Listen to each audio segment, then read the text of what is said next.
Now, here's the question. Paul's urging us to do it, first of all. He says, I urge you, brethren.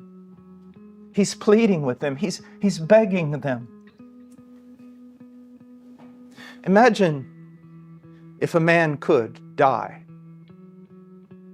and catch a glimpse of the other side and come back.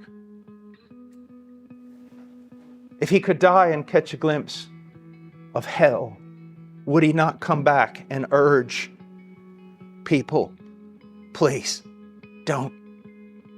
If he could die and catch a glimpse of heaven, even the smallest glimpse, would he not come back and go, I plead with you. I beg you with everything that I have. I beg you, please do not live for this age. There is a world coming. There is a life coming that is so great that if only you caught a fraction of it, it would explode your heart and shatter your psyche. It's so beautiful. Do not live for now. Live for Him. That's what Paul is doing. This is not a small thing. This is not like get your best life now. This is heaven and hell. This is life and death. It's ugliness and beauty. He's saying, I urge you, give your life, everything you are, to Him. Now, here's the question. Where is the motivation? What could motivate somebody? I mean, what would motivate a young man to give away his youth? What would motivate, the people I could mention right now. Hermana Doris, who lived in the jungle all her life. She was from Europe, and I met her. You could just tell. I met her when she was in her late 60s. You could tell she was an extraordinarily beautiful woman. Her whole life in the jungle. The cost. What could motivate somebody to do that?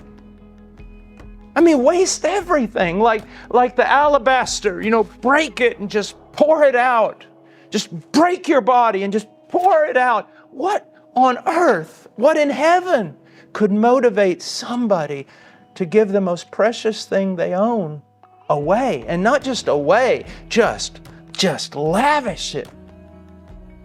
What could do that? Well, Paul gives us the answer. Therefore, I urge you, brethren, by the mercies of God. Now, in Hebrew, Paul was a Jew. He's writing in Greek. When you want to say in Hebrew, look at that puddle, you use the singular, water. When you want to talk about something really big like an ocean, waters. The plural is important, and I think that carries over into the Greek. It's important. Mercy, singular, is just not good enough. It's why a lot of times, I know it's not proper to put excellency in the plural, but it's why I often use the word excellencies of God instead of excellent.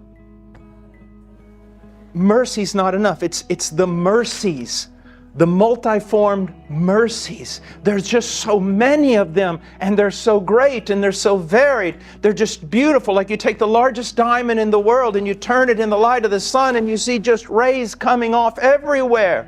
You can't even count the facets. He's saying, I'm urging you to do this because of God's mercies toward you. You say, well, what are those mercies? See that conjunction, therefore? Is very important.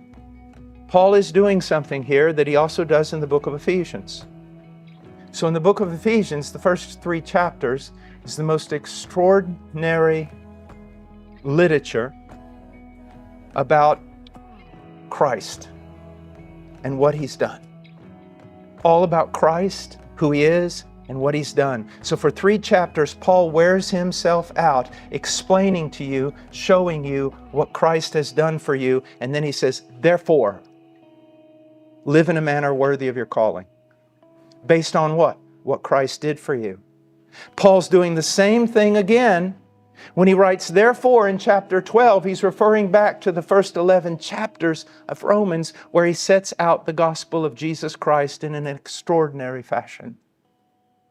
So what is it? Based upon the fact that God has sent His Son to live and die for you. Now, give yourself away.